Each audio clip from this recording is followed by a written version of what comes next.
الحمد لله رب العالمين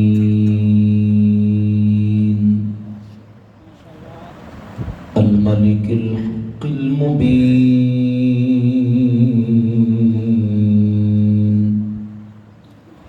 والصلاة والسلام على سيدنا ومولانا محمد طه الأمين وعلى آله وأصحابه أجمعين ومن اتبعهم إلى يوم الدين أما بعد فأعوذ بالله من الشيطان الرجيم بسم الله الرحمن الرحيم إنا أرسلناك شاهدا ومبشرا ونذيرا لتؤمنوا بالله ورسوله وتعزروه وتوقروه وتسبحوه بكرة وأصيلا صدق الله مولانا العظيم وصدق رسوله النبي الكريم الأمين الرؤوف الرحيم إن الله وملائكته يصلون على النبي يا أيها الذين آمنوا صلوا عليه وسلموا تسليما بآواز بلند مل کے محبت سے درود پاک پڑھیں الصلاۃ والسلام علیک یا سیدی یا رسول اللہ وعلى آلك وأصحابك يا حبيب الله سمجھ کے پڑھیے الصلاة والسلام عليك يا نبي الله وعلى آلك وأصحابك يا رحمة للعالمين مولاي صل وسلم دائما أبدا على حبيبك خير الخلق كلهم اللہ اللہ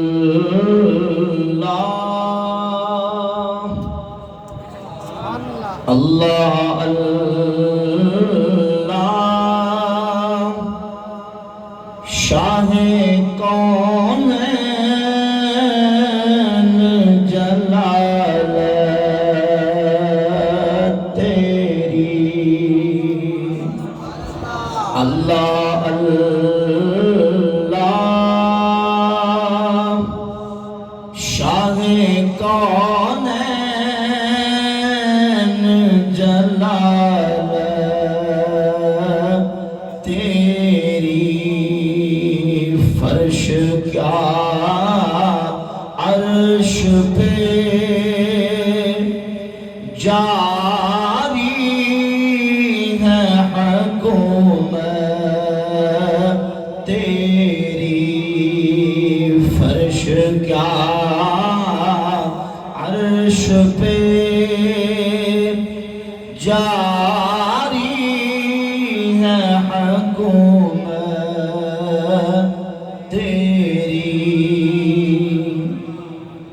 اور دیکھنے والے تو کلام کرتے ہیں اللہ اللہ دیکھنے والے تو کلام کرتے ہیں اللہ اللہ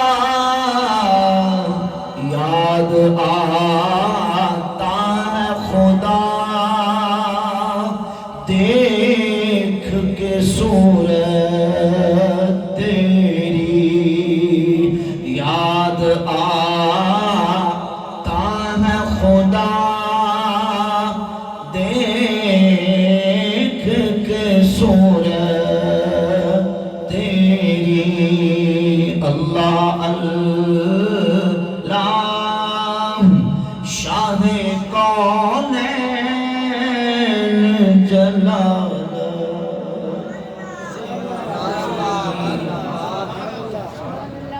اللہ رب العالمین جل وعلا مجدہ الکریم کی حمد و ثنا نبی کریم علیہ السلام کی بارگاہ اقدس میں درود و سلام شریف نذرانہ پیش کرنے کے بعد معزز و محتشم سامعین و حاضرین برادران اسلام، آج کی یہ خوبصورت محفل میلاد مصطفیٰ صلی اللہ علیہ وآلہ وسلم جامع مسجد حاضہ کے اندر انعقاد پذیر ہے، جس میں ہم حاضری کی سعادت حاصل کر رہے ہیں۔ اللہ رب العزت جل وعلا مجدہ الکریم ہم سب اہل ایمان کی اس حاضری کو اپنی بارگاہ میں شرف قبولیت عطا فرمائے، اور جن اہل ایمان اہل محبت نے آج کی اس محفل پاک کو سجایا، اہتمام کیا، انتظام کیا، اللہ رب العزت تمام کی کوششوں کاوشوں کو اپنی بارگاہ میں شرف قبولیت عطا فرمائے۔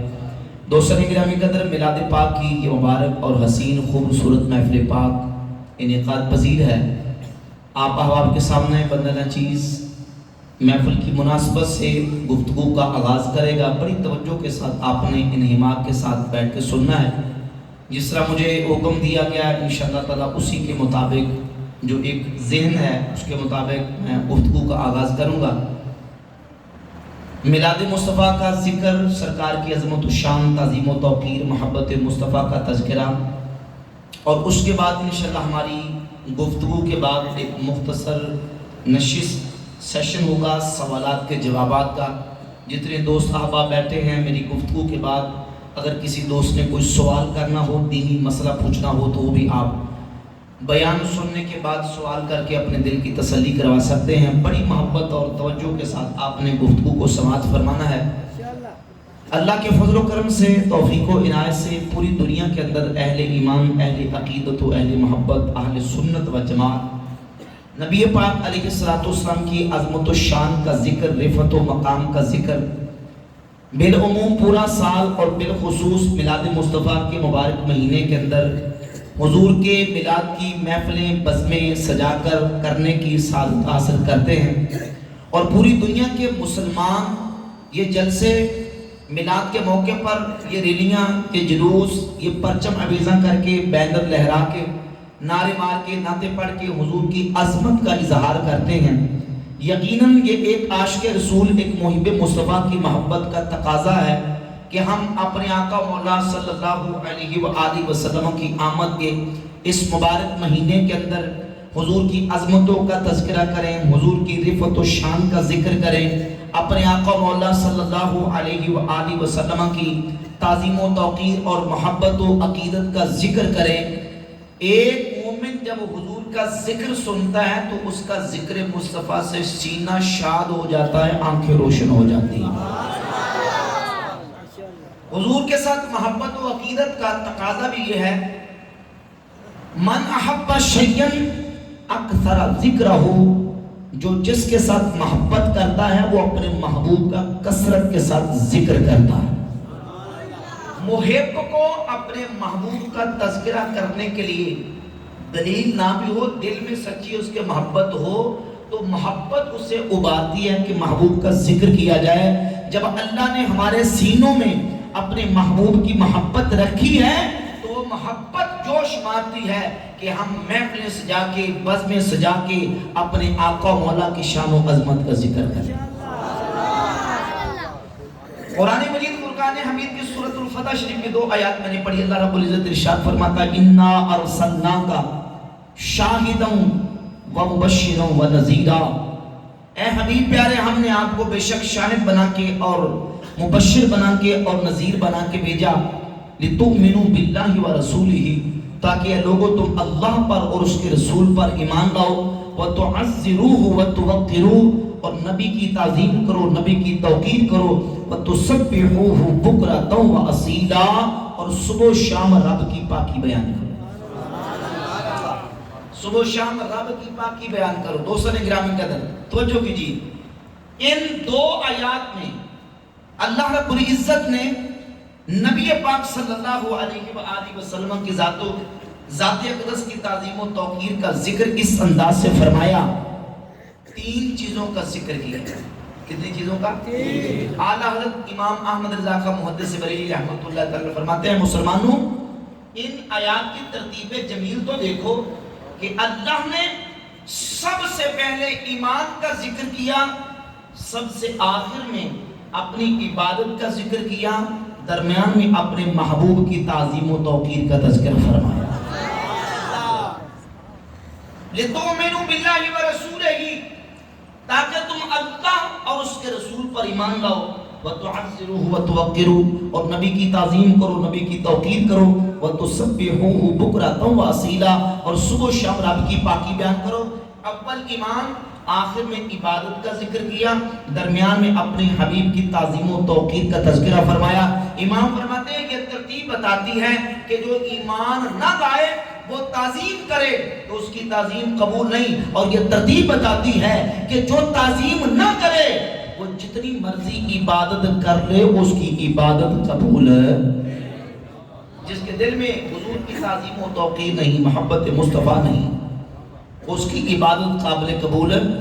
یہی وجہ ہے کہ نبی پاک علیہ السلام کے صحابہ تمام فرائض و واجبات سے بڑھ کر، سب فرضوں سے بڑا فرض حضور کی تعظیم و توقیر اور حضور کی محبت کو سمجھتے تھے، اور انہیں پتہ تھا، معلوم تھا کہ جس کے دل میں حضور کی محبت و تعظیم نہیں ہے وہ عبادت کرتا چلا جائے اس کی عبادت رب کی بارگاہ میں قابل قبول ہے۔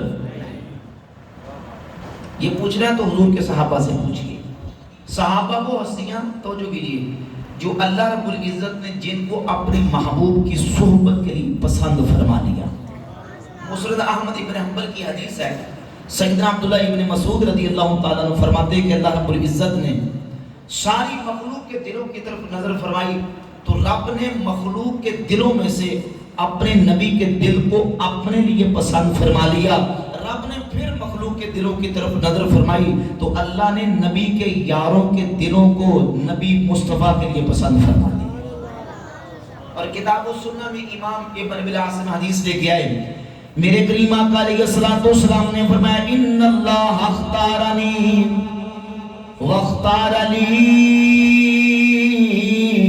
اصحابا۔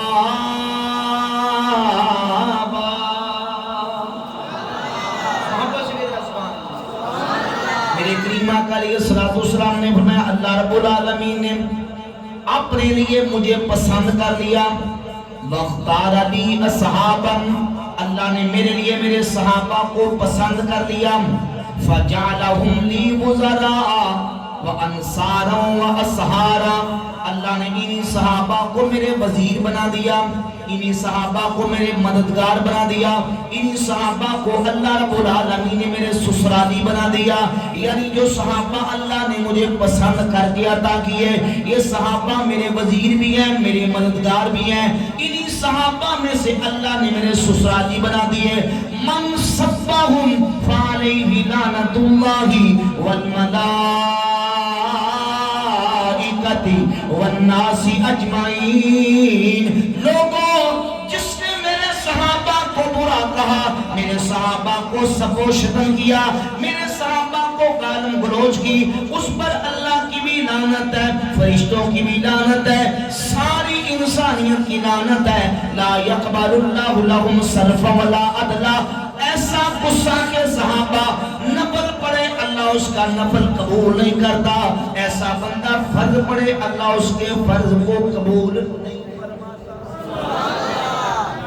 جو حضور کے صحابہ کی گستاخی کرتا ہے، حضور کے صحابہ کا بے ادب ہے، وہ صحابہ جو اللہ نے اپنے حبیب کو پسند کر کے عطا فرمائے، اور صحابہ کی بے ادبی اور گستاخی کرنے والا نہ اس کا نفل قبول ہے نہ اس کا فرض قبول ہے۔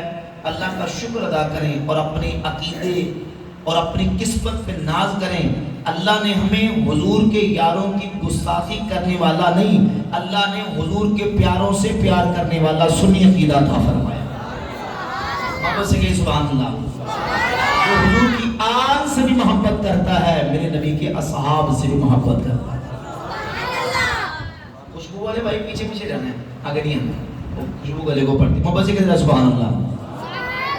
اس لیے اعلیٰ حضرت عظیم البرکت مجدد دین و ملت اشعری امام احمد رضا خان محدث بریلی رحمت اللہ فرماتے ہیں اہل سنت کا بیڑا پار اصحاب حضور، مل کے محبت سے پڑھ لیجئے اہل سنت کا بیڑا پار، اصحاب حضور اہل سنت کا بیڑا پار، اصحاب حضور نجیم ہے اور ناؤ ہے، عطرت رسول اللہ کی نجیم ہے اور ناؤ ہے، عطرت رسول۔ نعرہ تکبیر، نعرہ رسالت، نعرہ تحقیق، نعرہ حیدر، تاجدار ختم نبوت، آمد مصطفیٰ، آمد مصطفیٰ۔ جو صحابہ اللہ نے حضور کو پسند کر کے عطا فرمائے، ان صحابہ کی نگاہ میں حضور کی تعظیم و توقیر کا مقام و درجہ کیا ہے کہ دنیا کی ہر چیز سے بڑھ کر وہ رسول اللہ کی تعظیم و توقیر کو ترجیح دیتے تھے۔ رضوان اللہ، یہ بات سمجھ آ رہی ہے نا؟ گل سمجھ آ رہی ہے؟ ٹھیک ہے، اب سمجھیے یہ جو میلاد شریف کے موقع پر ہم محفل کرتے ہیں، جلوس کرتے ہیں، جلسہ کرتے ہیں، یہ نعرے مارتے ہیں، یہ نعتیں پڑھتے ہیں، یہ سب حضور کی تعظیم، عظمت مصطفیٰ کے اظہار کی خاطر۔ دیکھیں بھئی، آج ہم عمل کریں تو لوگ کہتے ہیں یہ کہاں لکھا ہے؟ آپ یہ لکھا دکھائیں، یہ قرآن میں کہاں لکھا ہے، حدیث میں کہاں لکھا ہے؟ تو ہمارا پڑھا لکھا نوجوان طبقہ جن کو دین کی بنیادی چیزوں کا، پڑھے لکھے سے ہمارا سکولی پڑھا لکھا، وہ دین کے حوالے سے ان کا نالج اور علم نہیں ہوتا، وہ پھر پوچھتے ہیں کہ یار یہ چیز کہاں لکھی، یہ کہاں لکھی ہے؟ دیکھیے توجہ سے سنیے، کسی چیز کو اگر ثابت کرنا ہو، ہمارا عقیدہ، ہمارا مسلک و منہج کیا ہے؟ قرآن و سنت کی جب ہم بات کرتے ہیں، یہ ضروری نہیں کہ ہر چیز لفظوں کے اندر لکھی ہوئی ہو۔ توجہ ہے؟ نہیں بیٹھے، تھوڑا سا ہاں نہ کر کے آپ نے چلنا ہے، بات لگے اچھی تو سبحان اللہ بھی کہنا ہے تاکہ پتہ چلے کہ آپ جاگتے ہی بیٹھے ہو۔ بلند آواز سے کہیں سبحان اللہ۔ مسئلہ سمجھیں، جب ہم کسی چیز کو ثابت کرتے ہیں تو ثبوت کے لیے ضروری نہیں کہ ہر چیز کا لفظوں کے اندر لکھا ہونا ضروری ہے، یا ہر مسئلے کے لیے دلیل خاص کا ہونا ضروری ہے۔ سنیے، دلیل بھائی دو طرح کی ہوتی ہے، ایک ہوتی ہے دلیل عام، ایک ہوتی ہے دلیل خاص۔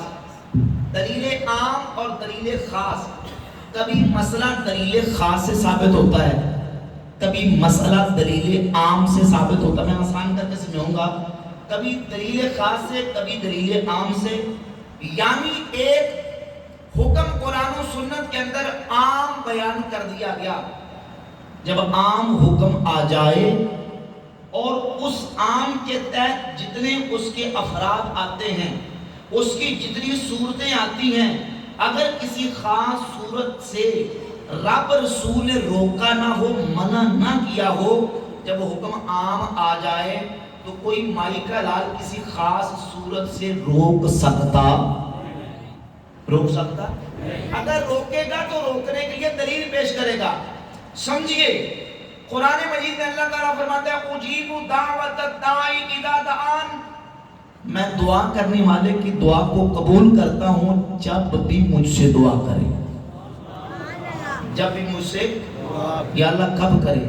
فرمائیں اذا دعان، اذا لعموم الوقت۔ علم بلاغت، علم معانی کی روح سے کتابیں اٹھا کر دیکھیں، عربی کے اندر اذا لعموم الوقت، اذا عموم وقت کے لیے آتا ہے۔ اللہ نے وقت کو عام رکھا، اس کی کوئی کنڈیشن و قید بیان نہیں کی، کہ اس وقت کرے اور اس وقت نہ کرے، اس وقت قبول ہوتی ہے، اس وقت قبول نہیں ہوتی۔ فرمایا اجیب دعوت الداعی اذا دعان، بندے میں بندے کی دعا کو قبول کرتا ہوں جب بھی مجھ سے دعا کرے، فجر کے بعد کرے، ظہر کے بعد کرے، عصر کے بعد کرے، مغرب کے بعد کرے، عشاء کے بعد کرے، اوابین کے بعد کرے، چاشت کے بعد کرے، جمعہ کے بعد کرے، تراویح کے بعد کرے، عیدین کے بعد کرے، جنازے کے بعد کرے، تیجے پہ کرے، ساتویں پہ کرے، 10ویں پہ کرے، 40ویں پہ کرے، ششماہی پہ کرے، برسی پہ کرے، تپے کرے، شامے کرے، صبح کرے، شام کرے، راتی کرے، دنے کرے۔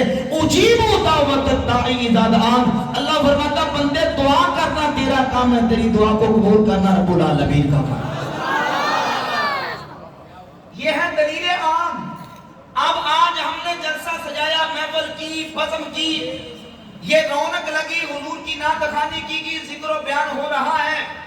اگر کوئی کہے کہ آج اس محفل کے بعد یہ جو آپ دعا کریں گے، اس دن آج کی تاریخ میں، آج عشاء کے بعد اس مسجد میں جو محفل ہو رہی ہے، اس محفل کے بعد جو دعا ہوگی، اس دعا کا ثبوت نام لے کے قرآن سے یا حدیث سے ثابت کریں، تو نام لے کے اس دعا کا ہونا ضروری نہیں۔ جب اللہ نے قرآن میں کیا دیا، اجیب دعوت الداعی اذا دعان، میں دعا کرنے والے کی دعا کو قبول کرتا ہوں۔ اللہ کہتا جب بھی کرے قبول ہوتی ہے۔ اب تم یہ کہو کہ آج یہ جو دعا کر رہے ہو یہ دعا جائز نہیں ہے، تو اس کے ناجائز ہونے کی دلیل تم نے دینی ہے۔ ہمارے پاس قرآن سے دلیل عام موجود ہے۔ جب ہم نبی کی عظمت کا ذکر کرتے ہیں، نبی کی تعظیم و توقیر کا تذکرہ کرتے ہیں، ہم نبی کی عظمت کے اظہار کے لیے محفل سجائیں، بزم کریں، ریلی نکالیں، جلسہ کریں، جلوس نکالے، ہم عظمت مصطفیٰ کے اظہار کی خاطر نعرے ماریں، نعتیں پڑھیں، پرچم اویزا کریں، بینر اویزا کریں، یہ سب ہم عظمت مصطفیٰ کے اظہار کے لیے کرتے ہیں۔ اب کوئی کہے کہ کہاں لکھا ہے، ہم کہتے ہیں قرآن کی سورۃ الفتح اٹھاؤ، اللہ فرماتا ہے وَتُعَصِّرُوهُ وَتُوَقِّرُوهُ، نبی کی تعظیم کرو، نبی کی توقیر کرو۔ یہ سب کام ہم نبی کی تعظیم و توقیر کے لیے کرتے ہیں۔ نعرہ تکبیر، نعرہ رسالت، نعرہ تحقیق، نعرہ حیدر، تاجدار ختم نبوت، علماء اہل سنت، علماء اہل سنت۔ تو یہ سب کام ہم حضور کی عظمت کے اظہار کے لیے کرتے ہیں۔ اور یہ جو منہج ہے، سنیے، یہ جو اسلوب ہے، یہ جو منہج ہے، یہ جو طریقہ ہے قرآن و سنت سے مسائل اخذ کرنے کا، دلیل لینے کا، یہ نبی کے صحابہ کا طریقہ ہے۔ تو جو ہے تو سبحان اللہ کہہ دو ذرا کا جواب یہ صحابہ کا طریقہ ہے۔ نبی پاک علیہ السلام کے صحابہ جب حضور کی تعظیم کرتے تھے، توقیر کرتے تھے، عظمت مصطفیٰ کا اظہار کرتے تھے، تو سنیے کتنی مثالیں میں پیش کر سکتا ہوں آپ کے سامنے کہ صحابہ حضور کی تعظیم کے لیے پوچھتے نہیں تھے کہ یہ ہم کریں کہ نہ کریں۔ اللہ کے نبی ان کو حکم نہیں بھی دیتے تھے، تو صحابہ جس کو یہ سمجھتے تھے کہ یہ حضور کی تعظیم ہے، توقیر ہے، میرے نبی کے صحابہ قرآن کی اس عام حکم کی وجہ سے کہ وَتُعَزِّرُوهُ وَتُوَقِّرُوهُ میرے نبی کی تعظیم کر گزرتے تھے۔ صحیح بخاری کے اندر 2732 نمبر حدیث ہے، نبی پاک علیہ السلام کے صحابہ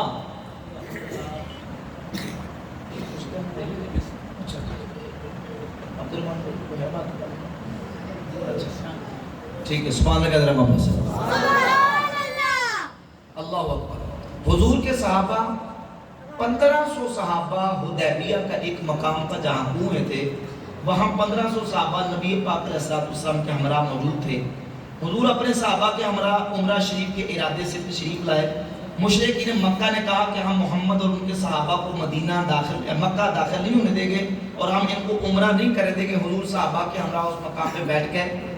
1500 صحابہ تھے، کتنے صحابہ؟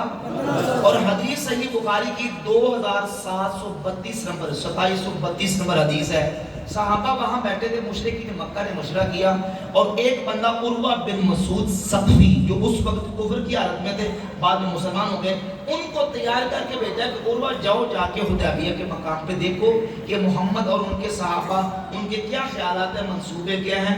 توجہ سے سنیے، حدیث 2732 نمبر صحیح بخاری کی حدیث ہے، اور بھی کئی مقامات میں عروہ کو بھیجا کہ جاؤ، عروہ جا کے دیکھ کے آؤ کہ وہ کیا چاہتے ہیں اور ان کے منصوبے کیا ہیں، خیالات کیا ہیں۔ عروہ حدیبیہ کے مقام پہ ہے جہاں حضور کے 1500 صحابہ سرکار کی بارگاہ میں موجود تھے۔ عروہ نے سارے حالات کا جائزہ لیا، منظر کو دیکھا، اور دیکھنے کے بعد مشرکین مکہ کو جا کے بتایا۔ وہ لفظ سنیے صحیح بخاری کے، عروہ جا کے کہیں گے واللہ لقد وفدت على الملوك ووفدت على قیصر وکسرى والنجاشی ان رأيت ملكا قد يعظم اصحابه ما يعظم اصحاب محمد محمدا۔ اے سرداران قریش، خدا میں نے بڑے بڑے بادشاہوں کے درباروں کو دیکھا، کیسر کے دربار کو میں نے دیکھا، کسرا کے دربار کو میں نے دیکھا، نجاشی کے دربار کو میں نے دیکھا۔ ان رأيت ملكا قد يعظم اصحابه ما يعظم اصحاب محمد محمدا۔ بخدا کسی بادشاہ کے درباریوں کو ان بادشاہوں کی میں نے اتنی تعظیم کرتے نہیں دیکھا جتنی محمد کے صحابہ محمد کی تعظیم کرتے صلی اللہ علیہ وآلہ وسلم۔ ان رأيت ملكا قد يعظم اصحابه ما يعظم اصحاب محمد محمدا۔ وہ تو اپنے نبی کی اتنی تعظیم کرتے ہیں، سنیے، اتنی تعظیم کرتے ہیں، اتنی تعظیم کرتے ہیں۔ عروہ کتنی تعظیم کرتے ہیں؟ کہا ان تنخم نخامتا الا وقعت فی کف رجل منہم۔ ان کے نبی تو لعاب تہن، اپنا تھوک اپنی مبارک ناک سے نکلنے والی رطوبت کی زمین پر گرانے کا ارادہ کرتے ہیں، صحابہ نیچے ہاتھ کر لیتے ہیں۔ الا وقعت فی کف رجل منہم، الا وقعت فی کف رجل منہم۔ نبی کا تھوک بھی زمین پر نہیں گرتا، کسی نہ کسی صحابی کے ہاتھ پہ جا کے گرتا۔ وہ تو اپنے نبی کا تھوک زمین پر نہیں گرنے دیتے، اتنی تعظیم کرتے ہیں۔ وہ جو ہے اتنی تعظیم کرتے ہیں، وہ اپنے نبی کا تھوک بھی زمین پر نہیں گرتے، نیچے ہاتھ کر لیتے ہیں، اپنے ہاتھوں پہ لے لیتے ہیں۔ تو عروہ اس کے بعد جس کے ہاتھ کو تھوک لگ جاتا ہے وہ اپنے کپڑوں سے صاف کر لیتا ہے، زمین پہ پوچھ دیتا ہے، کہتے نہیں فَضَلَكَ بِهَا وَجْهَهُ وَجِلْدَهُ۔ جس کو نبی کا تھوک مل جاتا، لعاب دہن مل جاتا، وہ نبی کے تھوک کو اپنے بدن پہ اپنے منہوں پہ مل لیتے تھے۔ اتنی تعظیم حضور کی کرتے تھے صحابہ، اتنی توقیر کرتے تھے۔ اور صحیح بخاری کے اندر حدیث موجود ہے جس سے حضور کا لعاب دہن نہیں ملتا تھا، 1500 صحابہ تھے جس کو نہیں ملتا تھا، وہ یہ دیکھتا کہ کس کے ہاتھ کو حضور کے لعاب دہن کی تری لگی ہوئی ہے، وہ اس کے ہاتھ کو ہاتھ مس کر کے اپنے منہ پہ مل لیتا تھا۔ یہ ہے وہ جو اللہ نے اپنے محبوب کی صحبت کے لیے پسند فرما لی ہے،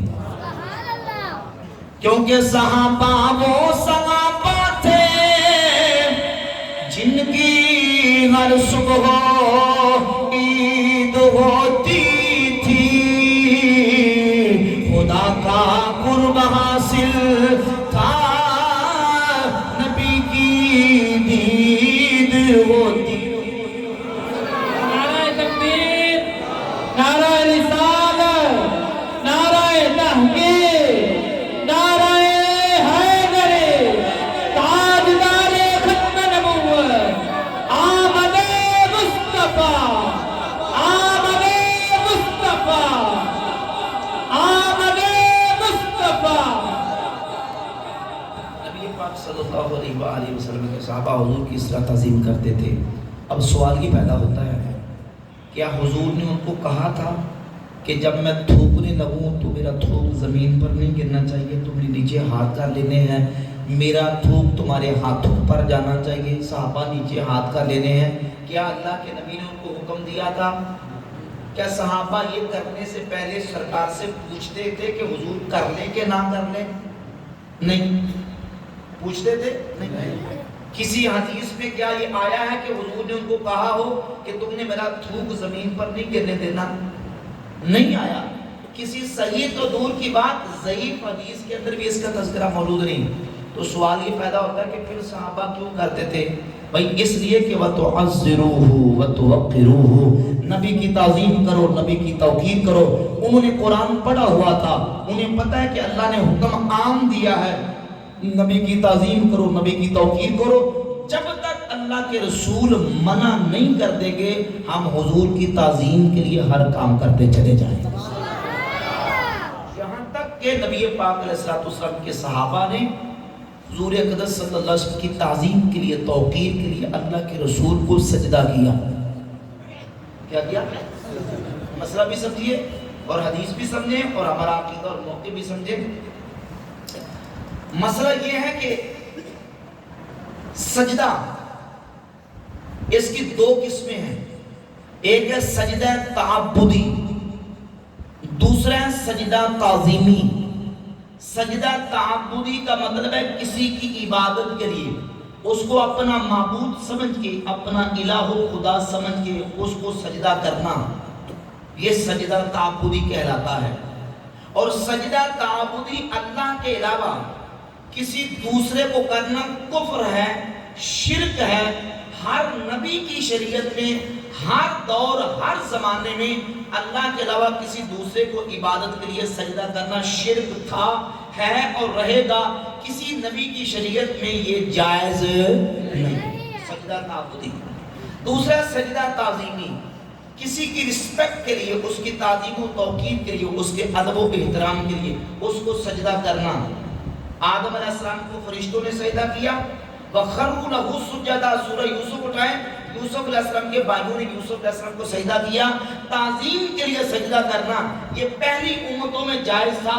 ہمارے نبی کی شریعت میں بھی اس وقت تک جائز رہا جب تک اللہ کے رسول نے منع نہیں کر دیا، روک نہیں دیا.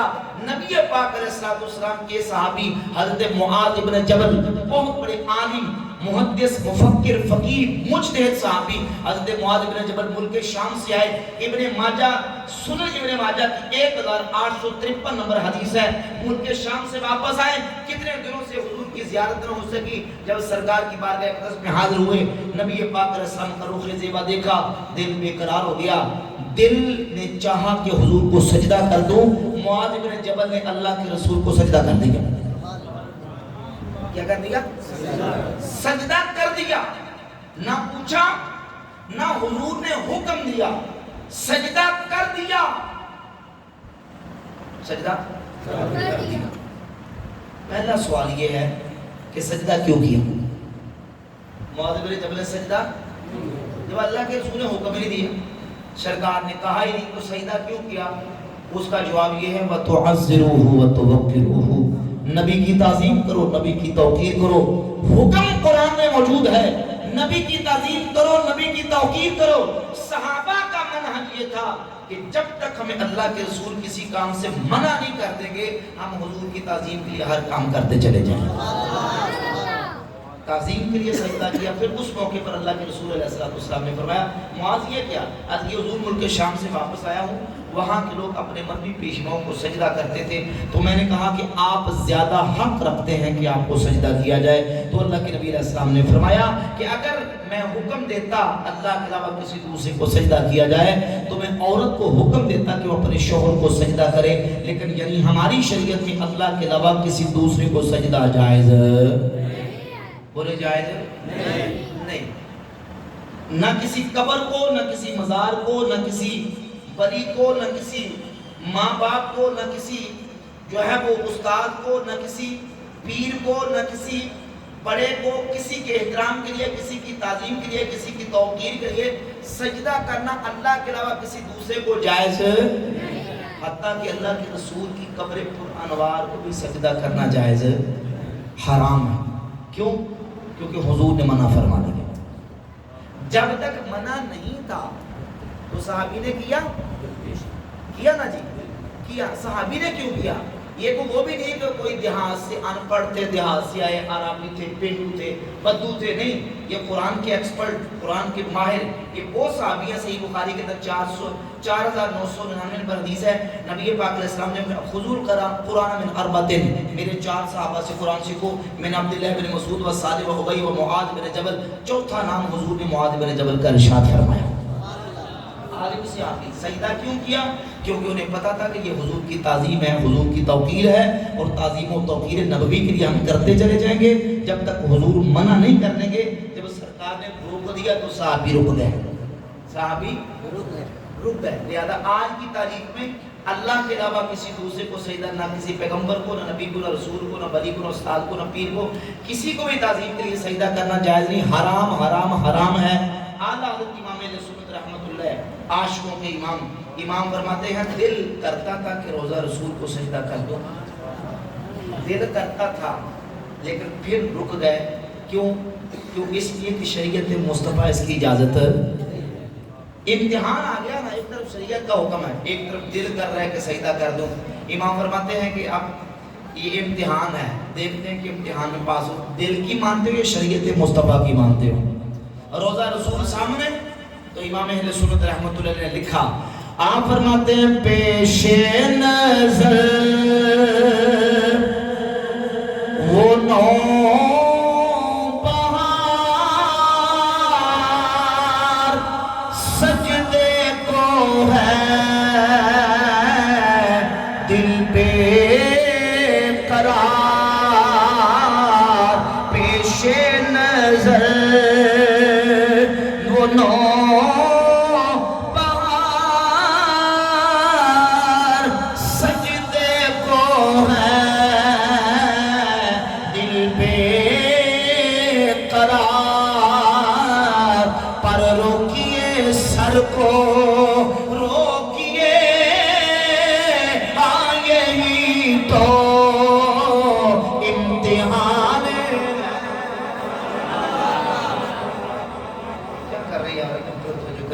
پیش نظر وہ نو بہار، سرکار کا روزہ اکبر سامنے ہے، سجدے کو ہے دل بے قرار، دل کرتا ہے کہ سجدہ کر دوں، لیکن فرماتے ہیں روکیے، سر کو روکیے، یہی تو امتحان ہے۔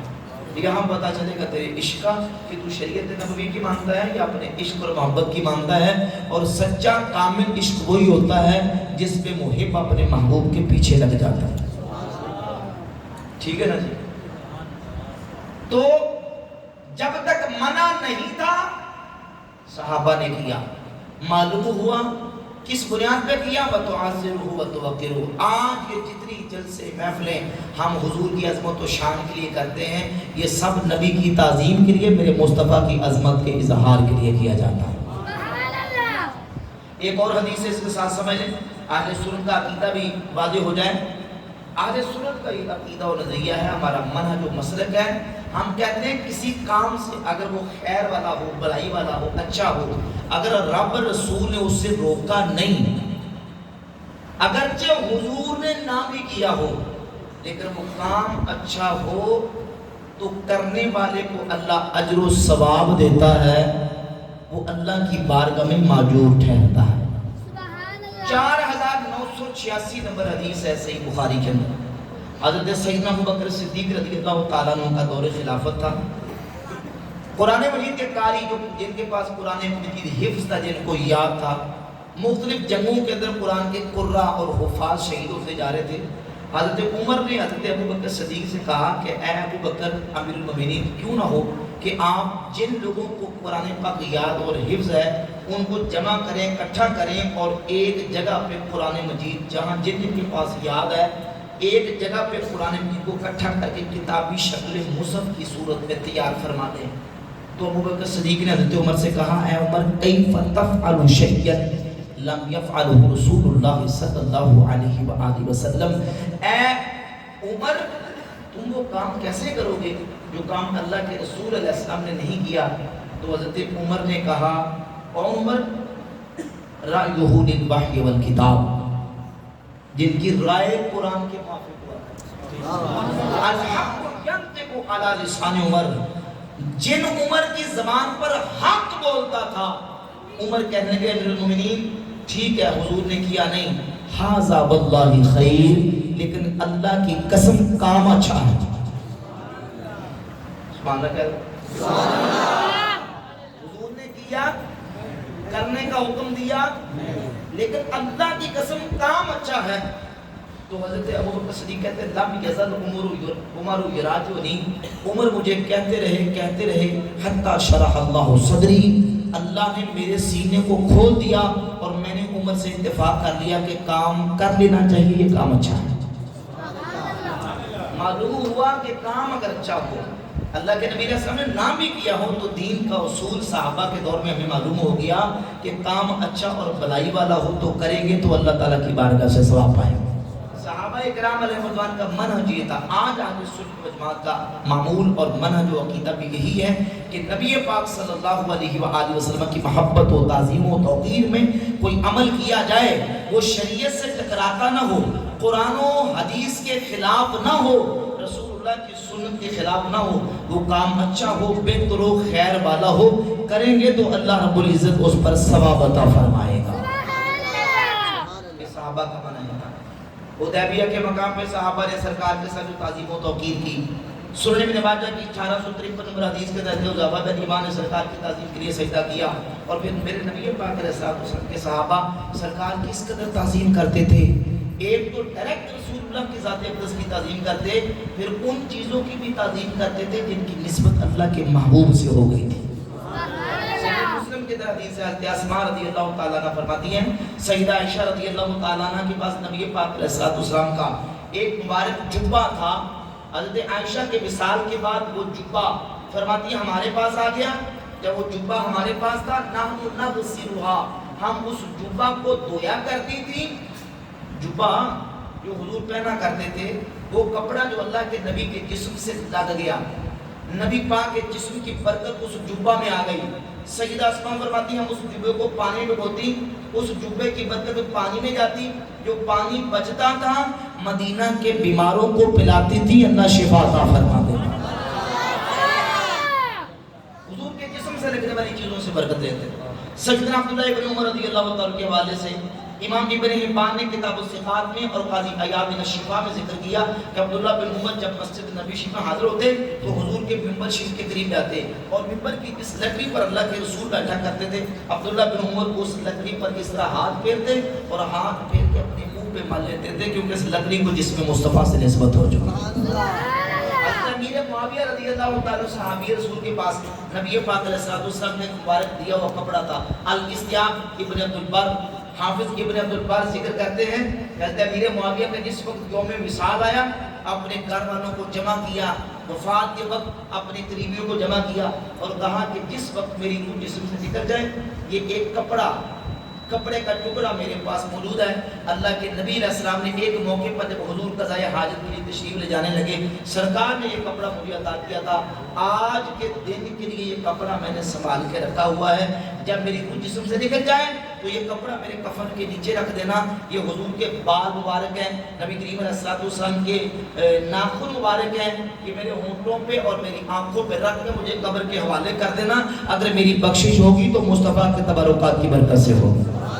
نعرہ تکبیر، نعرہ رسالت، نعرہ تحقیق، نعرہ حیدر، تاجدار ختم نبوت، ہر صحابی نبی، ہر صحابی نبی، ہر صحابی نبی، گلی گلی نگر نگر، گلی گلی نگر نگر۔ کا منہج ہے، جب نبی پاک علیہ السلام کی ذات اقدس سامنے تھے صحابہ ڈائریکٹ حضور کی جسم اقدس ذات اقدس سے فیض لیتے اور پھر حضور کے وصال اقدس کے بعد جن چیزوں کی نسبت اللہ کے رسول کی جسم پاک سے ہو گئی صحابہ ان کی بھی تعظیم کرتے تھے، ان سے بھی برکت حاصل کرتے تھے، کیونکہ محمد سے نسبت بڑی چیز ہے، خدا دے یہ دولت بڑی چیز ہے۔ آخری بات کر کے بات مکمل کروں گا۔ اسی حدیبیہ کے مقام پر میرے کریم آقا علیہ الصلوۃ والسلام کی بارگاہ اقدس میں حضور کے صحابہ آئے، کتنے دنوں سے ٹھہرے تھے، جو پانی مشکیزوں میں بھر کے لائے تھے پانی ختم ہو گیا، جانوروں کے پینے کے لیے پانی نہ بچا اور وضو کرنے کے لیے پانی نہ بچا، پینے کے لیے پانی نہ بچا۔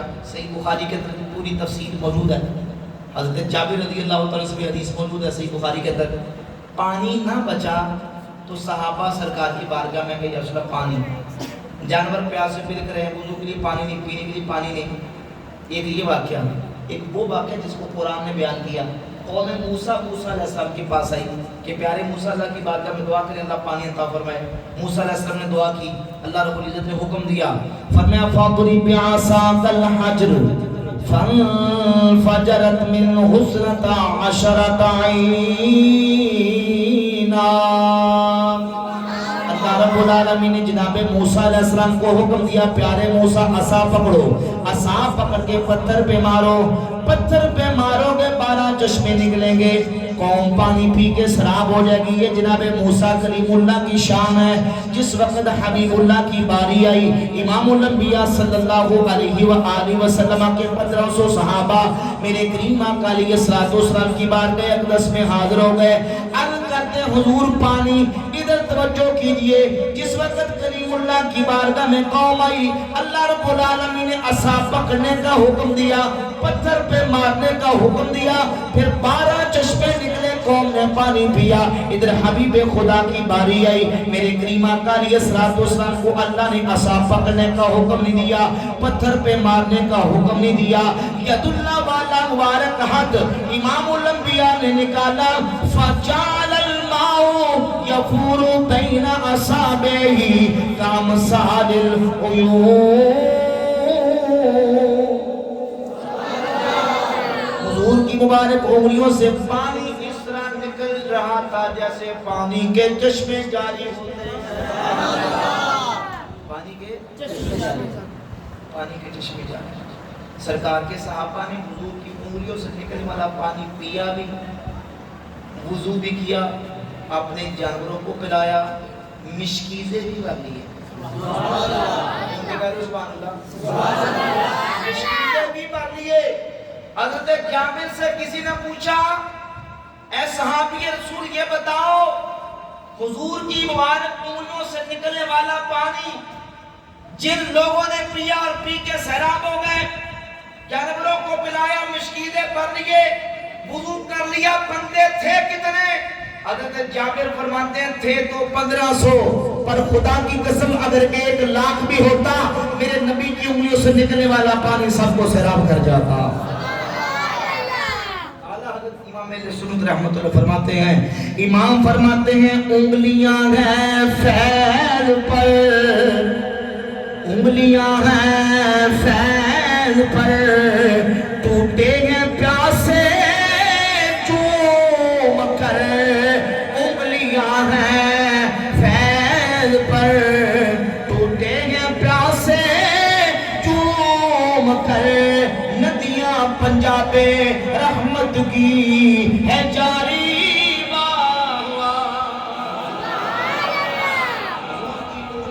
پانی نکلا, امام فرماتے ہیں وہ رحمت کی ندیاں تھیں جو اللہ نے اپنے پیارے حبیب کی مبارک انگلیوں سے جاری فرمائی. تو سنہ گرامی کے اندر حضور کی تعظیم و توقیر کے لیے, عظمت مصطفیٰ کے اظہار کے لیے, جب حضور کا غلام, سرکار کا عاشق و محب, نبی پاک علیہ السلام کی محبت میں عمل کرتا ہے, شریعت سے ٹکراتا نہ ہو, قرآن و حدیث کے خلاف نہ ہو, وہ مبارک ہی مبارک ہے, وہ برکتوں والا ہے. اور یہی اہل سنت کا منہج ہے, اسلوب ہے, طریقہ ہے. اور یہ منہج اللہ کے فضل و کرم سے حضور کے صحابہ سے چلتا ہوا وراثت ہم تک پہنچی ہے. اللہ اسی عقیدے پر زندگی سی پر موت عطا فرمائے. میں نے چونکہ تقریب کے شروع میں اعلان بھی کیا تھا کہ بیان کے بعد سوالات کا سلسلہ ہوگا. 2 صحابہ بیٹھے ہیں, بالکل کوئی ہچکچاہٹ نہیں, کوئی آپ نے شرمانا نہیں ہے. کسی نوجوان, کسی میرے بھائی, کسی دوست کے ذہن میں کوئی سوال ہو, کوئی وسوسہ ہو, کسی نے کوئی بات کی ہو, کوئی اعتراض کیا ہو, تو آپ سوال کر کے اپنے دل کی تسلی کروا سکتے ہیں.